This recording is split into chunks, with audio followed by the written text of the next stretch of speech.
Welcome to Plymouth, one of Britain's great maritime cities where the sea has shaped life for centuries. Today, it's a vibrant waterfront city surrounded by spectacular coastal scenery.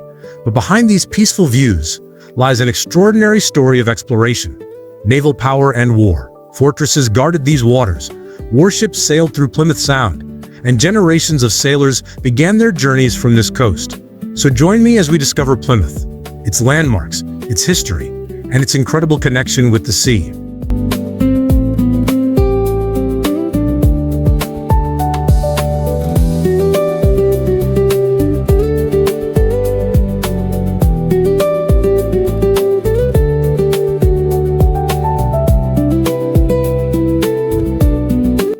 The reason Plymouth became so important is easy to understand from up here.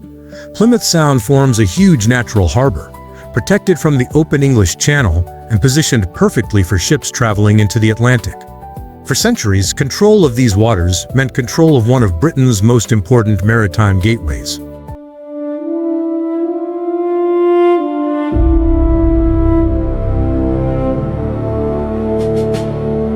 And overlooking the Sound is one of the clearest reminders of Plymouth's military past, the Royal Citadel. Construction began in the 17th century, after the English Civil War, creating a powerful fortress overlooking both the sea and the town. Its position allowed guns to command the approaches to Plymouth Sound, but interestingly, some of its defenses also faced inland towards Plymouth itself.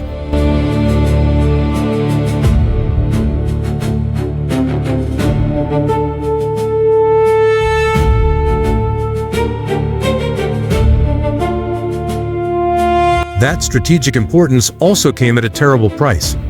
During the Second World War, Plymouth became a major target for German bombing. The Plymouth Blitz devastated large parts of the city, destroying thousands of buildings and changing Plymouth forever.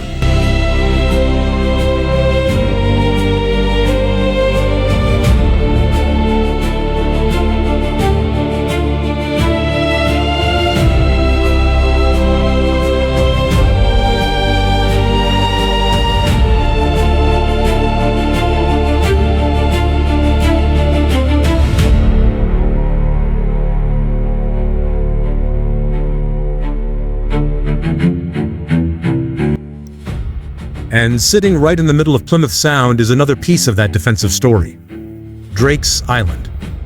Its position made the island strategically valuable for centuries, helping to protect the approaches to Plymouth and the naval base beyond. Fortifications developed here over generations, turning this small island into part of a much larger defensive network around Plymouth Sound.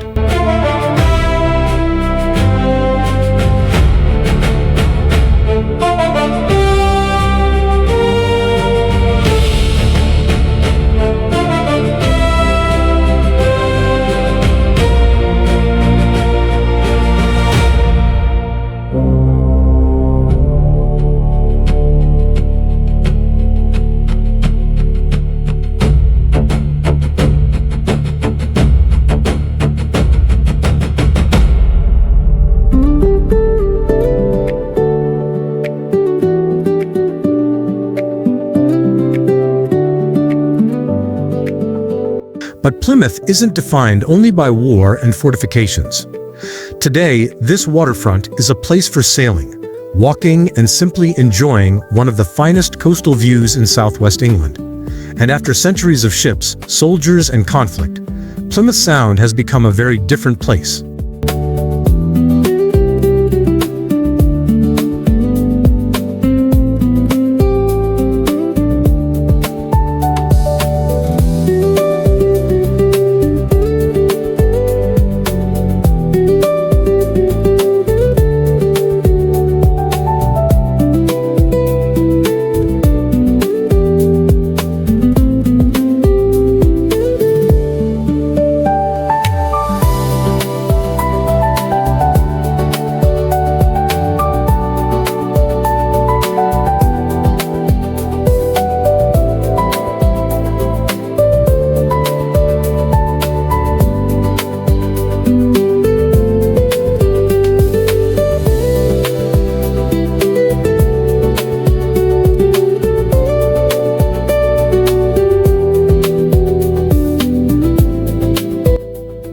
And then there's one of Plymouth's most recognizable landmarks, Smeaton's Tower. But there's something unusual about this lighthouse. This isn't where it originally stood.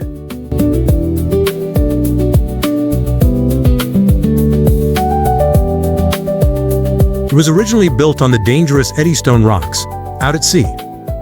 When a replacement lighthouse was constructed, much of Smeaton's Tower was dismantled and rebuilt here on Plymouth Hoe. Today, its red and white tower has become one of the city's best-known symbols.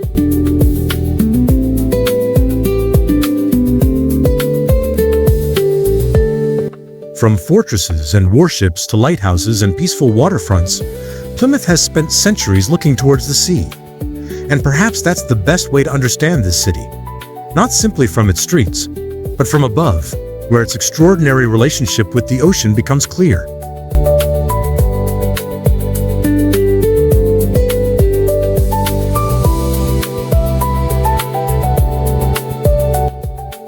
If you enjoyed discovering Plymouth from above, let me know in the comments. Your comments really matter and help me decide which places and stories to explore next. Subscribe to Fly With Me UK, and I'll see you on the next flight.